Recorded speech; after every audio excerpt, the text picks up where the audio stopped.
আপনাকে প্রেসিডেন্ট হতে হবে। নেতাজি বলল অসম্ভব, আমি আপনাদের পাড়ার পুজো প্রেসিডেন্ট হতে পারবো না, কারণ আপনাদের পাড়ার পুজোর সাথে ইংরেজদের দালালরা যুক্ত আছে। তো পাড়ার লোক তো দেখলো যে নেতাজিকে মিস করব, তাকে গিয়ে বলল আপনাকে পুজোয় থাকতে হবে না। মানে ইংরেজের দালাল বলে যাকে তিনি স্যার উপাধি পেয়েছেন, তখন তো স্যার ঠ্যার পেলে মানে পাওয়ার ক্ষেত্রে কিছু ক্রাইটেরিয়া থাকতো বলে, তখন আমি আর তার নাম বলছি না, বইতে অবশ্যই লিখেছি আমি।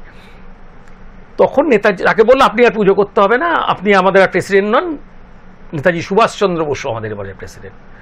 এবার এই দেখলো তো মহাবিপদ, তাতে ইংরেজদের কাছে আমার পয়েন্ট কমে যাবে, আমার যদি রায়বাহাদুর খেতাব স্যার খেতাব সব চলে যায়, কি করব?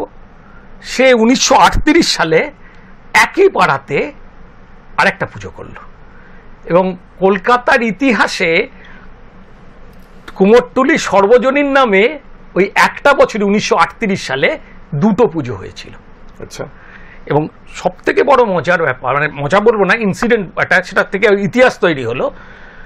নেতাজির পুজো চতুর্থীর দিন প্যান্ডেল আগুন লেগে গেল।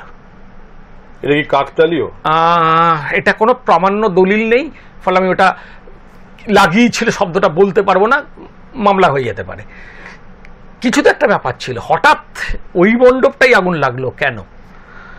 ঠাকুর পুড়ে গেল, সব থেকে বড় কথা মাতৃ প্রতিমা পুড়ে গেল। আচ্ছা, অত বড় মাতৃ প্রতিমা একদিনে কি করে সম্ভব? ষষ্ঠী থেকে পুজো। নেতাজি খবর পেয়ে ছুটে এলেন, তখন জি পাল তাকে ডাকা হলো। জি পাল বললেন যে আমার পক্ষে সম্ভবই না একদিনে। নেতাজি বললেন কিছু তো আপনাকে করতেই হবে।